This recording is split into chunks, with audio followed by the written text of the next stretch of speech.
Burkina-France, des manifestants attaquent l'ambassade de France au Burkina Faso après le coup d'État publié le 2 octobre 2022 par Miadjo Ouagadougou. Burkina Faso, des manifestants en colère ont attaqué samedi l'ambassade de France dans la capitale du Burkina Faso après que des partisans du nouveau chef du coup d'État de la nation ouest africaine ont accusé la France d'héberger le président par intérim déchu, une accusation que les autorités françaises ont démentie avec véhémence. Un groupe de soldats apparaissant à la télévision d'État vendredi soir avait annoncé que le lieutenant-colonel Paul-Henri Sandaogo Damiba avait été renversé moins de 9 mois après avoir lui-même organisé un coup d'État au Burkina Faso. Alors que l'on ignorait où il se trouvait samedi soir, une nouvelle déclaration attribuée à Damiba a été publiée sur la page Facebook de la présidence du Burkina Faso à l'adresse du chef nouvellement déclaré, le capitaine Ibrahim Traoré. J'appelle le capitaine Traoré et compagnie à revenir à la raison pour éviter une guerre fratricide dont le Burkina Faso n'a pas besoin,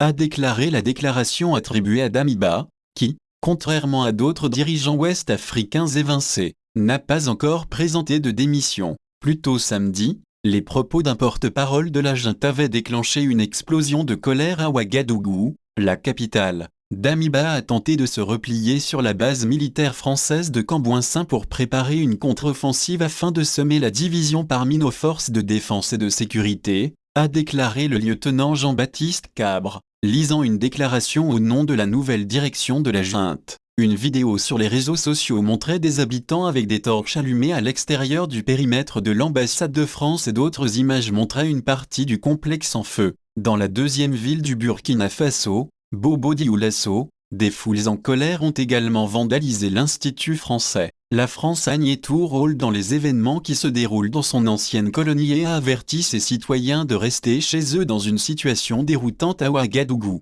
Nous condamnons dans les termes les plus forts les violences contre notre présence diplomatique au Burkina Faso, a déclaré samedi le ministère français des Affaires étrangères dans un communiqué. Toute attaque contre nos installations diplomatiques est inacceptable. Dans une déclaration antérieure samedi, le ministère a déclaré que le camp où sont basées les forces françaises n'a jamais accueilli Paul-Henri Sandaogo Damiba ni notre ambassade. Traoré, le capitaine de l'armée de 34 ans qui a été nommé responsable après l'annonce du coup d'État de vendredi soir à la télévision d'État, a déclaré dans des interviews samedi que lui et ses hommes n'avaient pas cherché à nuire à Damiba. Si nous voulions, nous le prendrions dans les 5 minutes suivant le combat et peut-être qu'il serait mort, le président. Mais nous ne voulons pas de cette catastrophe, a déclaré Traoré à Voice of America. Nous ne voulons pas lui faire de mal, car nous n'avons aucun problème personnel avec lui. Nous nous battons pour le Burkina Faso. Il a ensuite déclaré à Radio Omega,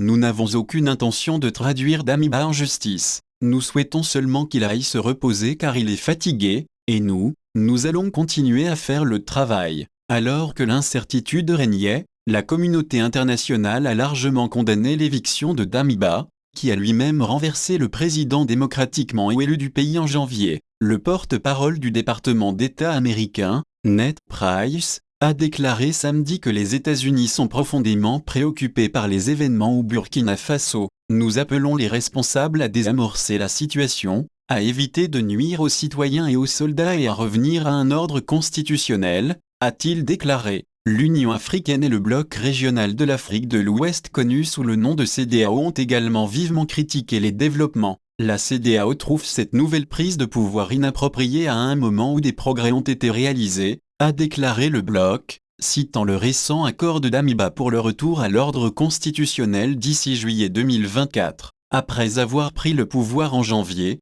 Damiba a promis de mettre fin à la violence islamiste extrémiste qui a forcé 2 millions de personnes à fuir leur foyer au Burkina Faso. Mais le groupe d'officiers dirigé par Traoré a déclaré vendredi que Damiba avait échoué et était en cours de retrait. La nouvelle direction de la junte a déclaré qu'elle engagerait toutes les forces combattantes à se recentrer sur la question de la sécurité et la restauration de l'intégrité de notre territoire. Mais il reste à voir si la junte pourra renverser la crise. Les inquiétudes montaient déjà samedi que la dernière volatilité politique détournerait davantage l'attention de l'armée et permettrait aux djihadistes de renforcer leur emprise sur le pays autrefois pacifique. Pourtant, certains membres de l'armée du Burkina Faso, Damiba était considéré comme trop à l'aise avec l'ancien colonisateur français. qui maintient une présence militaire dans la région du Sahel en Afrique pour aider les pays à combattre les extrémistes islamiques. Certains qui soutiennent le nouveau chef du coup d'État, Traoré, ont appelé le gouvernement du Burkina Faso à rechercher plutôt le soutien de la Russie,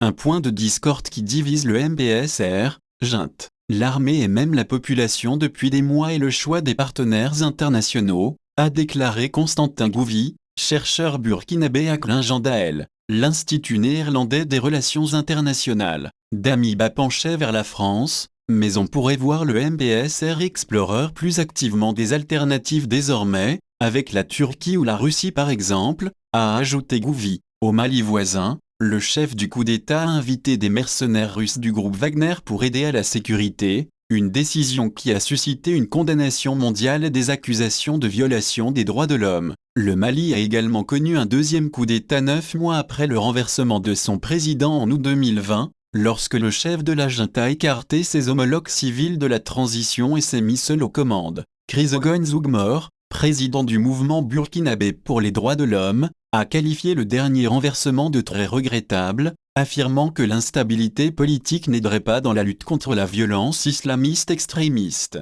Comment peut-on espérer unir le peuple et l'armée si celle-ci se caractérise par des divisions aussi graves, dit Zougmor, Mednik a rapporté de Barcelone. Les écrivains d'Associated Press Cristal Arson à Dakar, au Sénégal et Angela Charlton à Paris ont contribué.